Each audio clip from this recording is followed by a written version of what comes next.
سبق دینا ہے اور کرتے ہیں آقا آپ فرمائیے.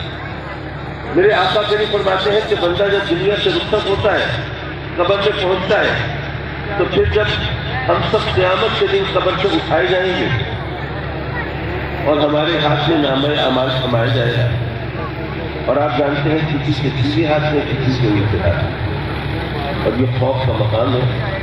جس کے سیدھے ہاتھ میں ہوگا یہ اس کے لیے خوشخبری ہوگی، نوید ہوگی، اللہ کی طرف سے رحمت کی، مغفرت کی، بخشش کی، جنت کی. اور جس کو الٹے ہاتھ میں دیا جائے گا یہ اس کے لیے وعید ہوگی، بدخبری ہوگی، اللہ کے قہر کی، غضب کی، عذاب کی، جہنم کی.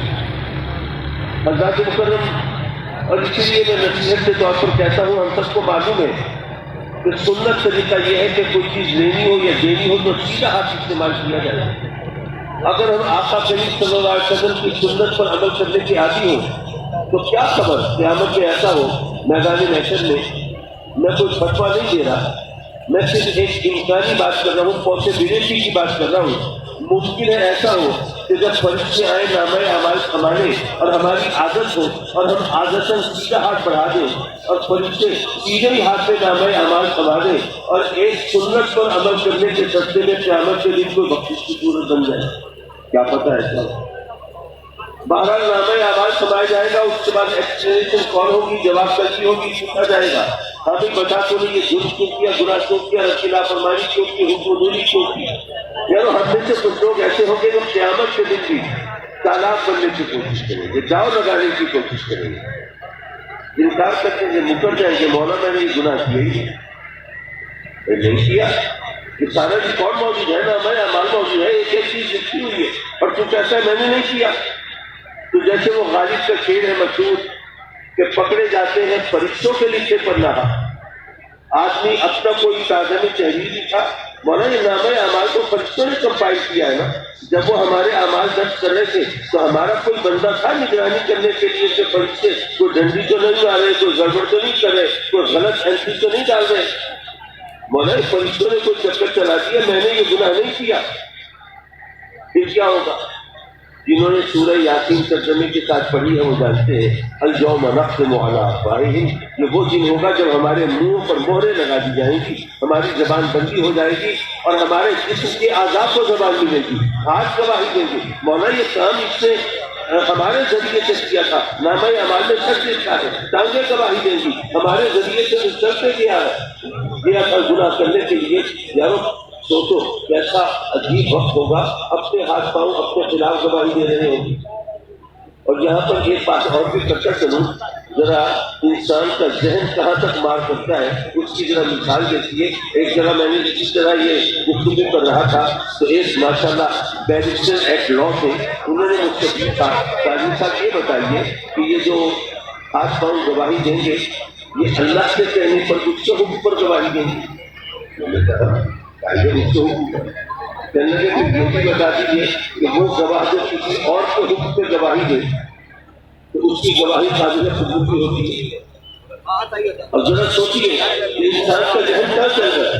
میں نے کہا اگر آپ سے کہنے کا مطلب یہ ہے کہ رب کائنات معاذاللہ ہمیں جہنم میں ڈالنے کے لیے ہاتھ پاؤں سے وہ ہر ایک گواہی دلوا رہا ہے اور یہ بہانہ پیدا کر رہا ہے تو اس کو کسی گواہی کی ضرورت ہے، کسی بہانے کی ضرورت ہے.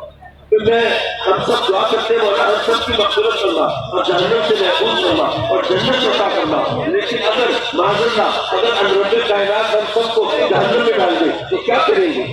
وہاں جا کے دھرنے دیں گے، احتجاجی مظاہرے کریں گے، کیا کریں گے؟ تو اللہ کو کسی بہانے کی ضرورت نہیں ہے. یہ گواہی تو صرف اس بندے کو بچانے کے لیے، جتانے کے لیے ہو رہی ہے کہ تیرے ساتھ تو ظلم نہیں ہو رہا، اپنا دھویا ہوا کاٹنا ہے اور اپنا کیا ہوا بھرنا ہے.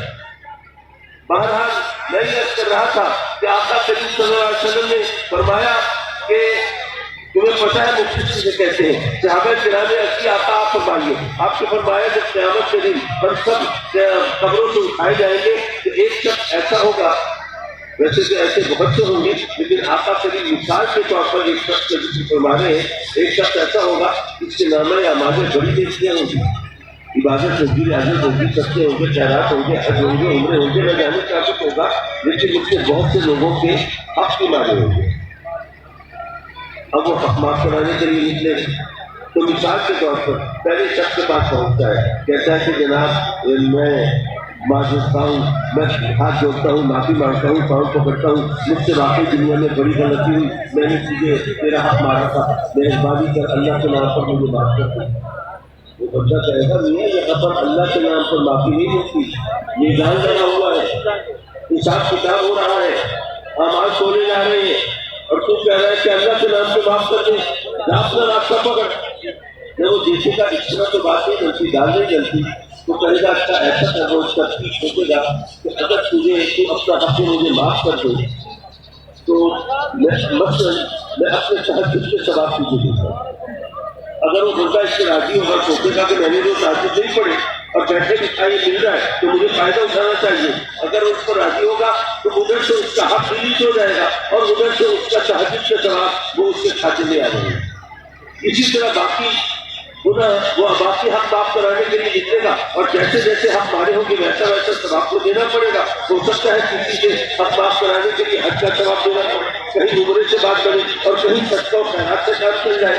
بہرحال آقا کریم فرماتے ہیں کہ حق معاف کراتے کراتے ایک وقت وہ آئے گا کہ اس کی نیکیاں ختم ہو جائیں گی، نامہ آواز صاف ہو جائے گا، لیکن ابھی بھی کچھ لوگوں کے حقوق اس سے ذمہ ہوں گے۔ اب کیا کریں، بارگیننگ پوزیشن میں تو ہے نہیں، کچھ دینے کے لیے کچھ نہیں، اب ایسے میں کریں تو کیا کریں، پھر وہی آہوزاری، وہی منت سماجت اور وہی جواب، پھر ایک اور تنقید ہوتی ہے، پھر کہے گا بھائی اگر تو مجھے اپنا مجھے معاف کر دینا تو تیرے نامہ اعمال میں یہ جو گناہ ہے یہ اپنے ذمہ دے دے گا۔ اگر وہ بندہ سوچے گا کہ یہاں قیامت سے بھی بیٹھے بٹھائے گناہ معاف ہو رہا ہے، اس سے جان چھوٹ رہی ہے تو مجھے فائدہ اٹھانا چاہیے، اگر وہ راضی ہوگا تو ادھر سے اس کا حق ریلیز ہو جائے گا، ادھر سے اس کا گناہ وہ اس کے کھاتے میں فٹ ہو جائے گا۔